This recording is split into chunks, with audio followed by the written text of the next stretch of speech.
Hardest shot in golf. What is it?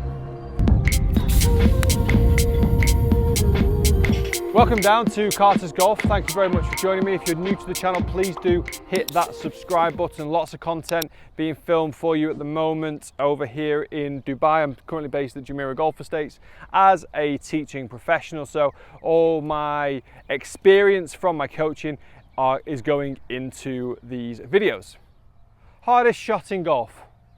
And I should elaborate a little bit, that you probably face on a round to round basis rather than the occasional, I don't mean getting on your hands and knees from under a tree. I mean something that you kind of face with 2 or 3 times around maybe, and it is the hardest shot in golf in maybe your opinion. For me, and working with golfers of all levels on a daily basis, I think it's this. It's the 3-wood off the deck. And I say that because it is relative to golfers' swing paths.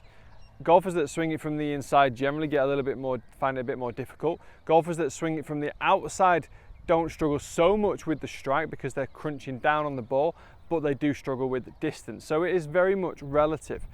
If you're swinging from the outside, you're creating loads and loads of backspin. You might hit it off the heel, it might pop up into the air. It'll look like a nice strike, you just won't get the distance.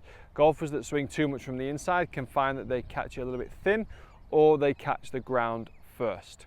Okay, so we should be talking about setup of this particular shot and where does the ball go? What position should we put it in? For me, that is the position, okay? So you notice how I've got the ball slightly further back than where you would maybe expect it. You would possibly expect me to put the ball a little bit further forward in my stance here, like so, just inside, maybe an inch or so inside that left heel.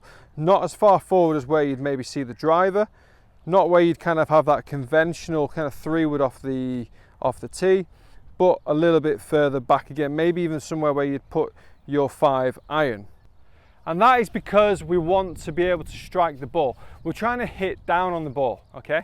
But we don't want to hit down on the ball like we would do a pitching wedge. If we see the ball too far back in the stance, as we come in, with the club being so long and the body rotating towards a target, we can kind of dig into the ground a little bit too early.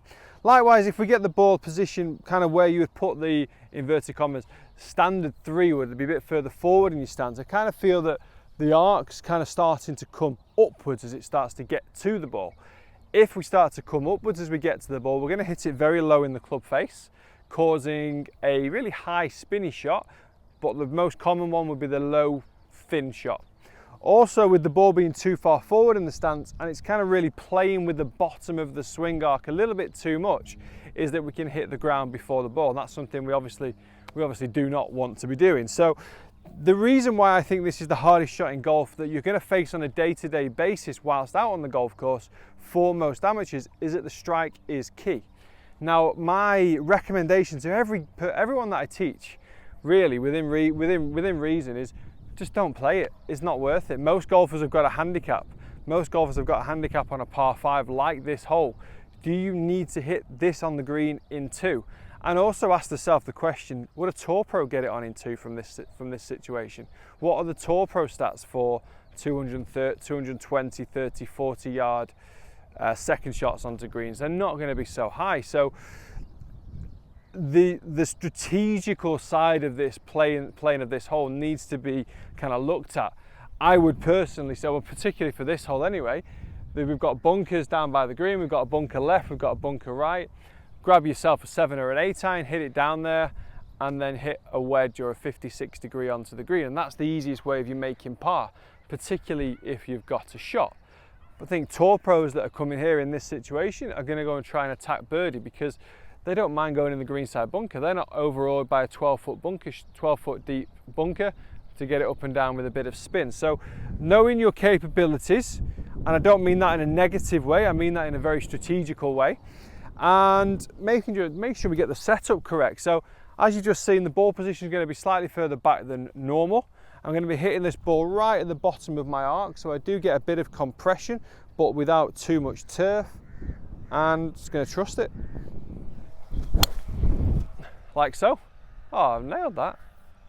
Now in terms of accuracy, yeah, there it is. In terms of accuracy, I've landed it on the left fringe. Okay, It's landed on the left fringe and just popped left on me. So when I get up there, anyway, I'm going to have a chip. I've got to chip it, and I'm going to be, the flag's in the middle of the green.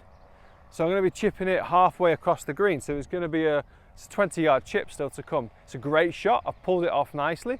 Doesn't mean there's a guaranteed birdie in there. So my message to everybody is play the shot strategically. Do you need it?